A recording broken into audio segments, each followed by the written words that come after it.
300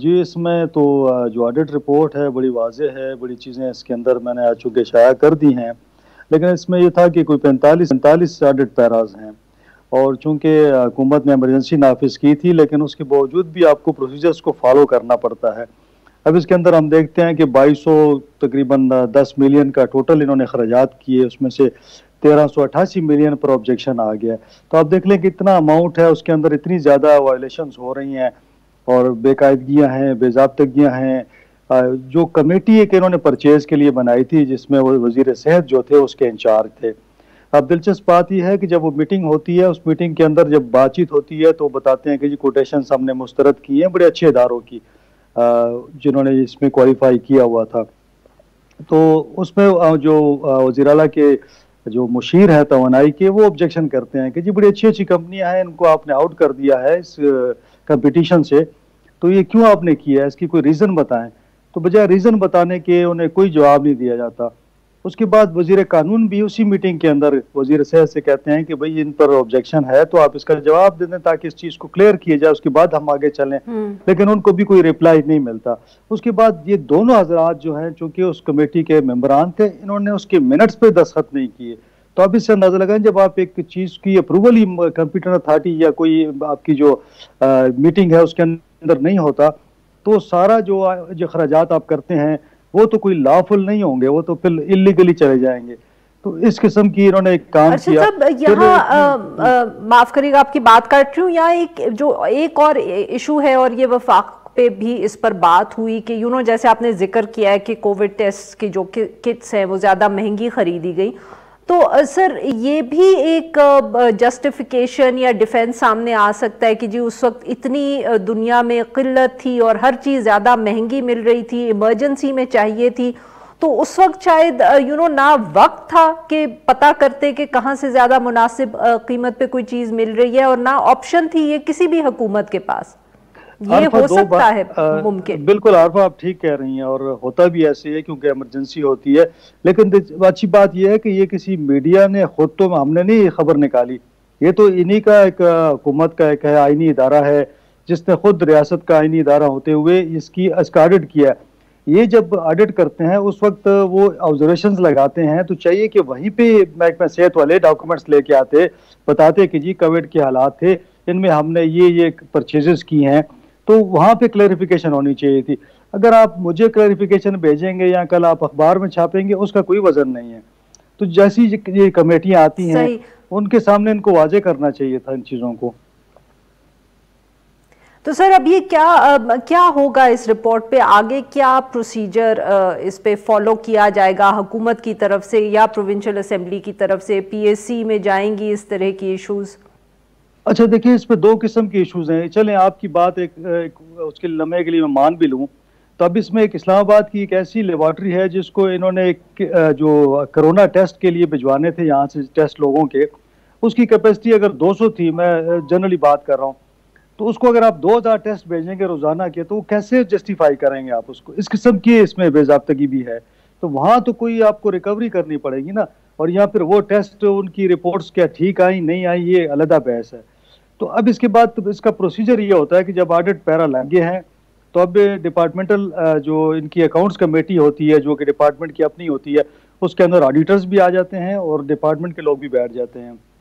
اس کے اندر اگر ان کے پاس ڈاکومنٹس ہیں ویلڈ تو وہاں پہ کلیریفیکیشن ہوتی ہے، پھر آڈٹ پیرا اس میں سے نکل جاتے ہیں۔ لیکن اگر اس کو ایڈوانس آڈٹ پیرا میں چلا گیا یہ، تو پھر پبلک اکاؤنٹس کمیٹی جو ہوتی ہے پروونشل اسمبلی کی، اس کے اندر یہ سارے پیرے جائیں گے۔ وہاں پہ اگر وہ پی ایس سی فیصلہ کرتی ہے کہ یہ اس پہ خرد برد ہوا ہے۔ اور سر یہ بتائیے گا کہ جو پروونشل یہ پبلک اکاؤنٹس کمیٹی ہے وہ کتنی مؤثر ہے پروونشل لیول پہ؟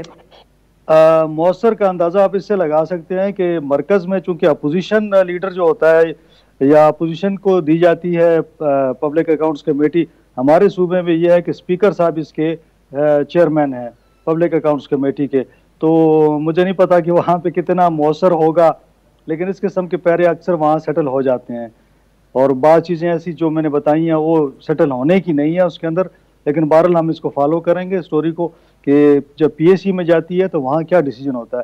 البتہ وہاں جو اپوزیشن کے لوگ ہیں وہ بھی بہت بہت شکریہ سر، آپ نے ہم سے گفتگو کی۔ ناظرین آج کے لیے بس اتنا ہی، we'll be back tomorrow same time.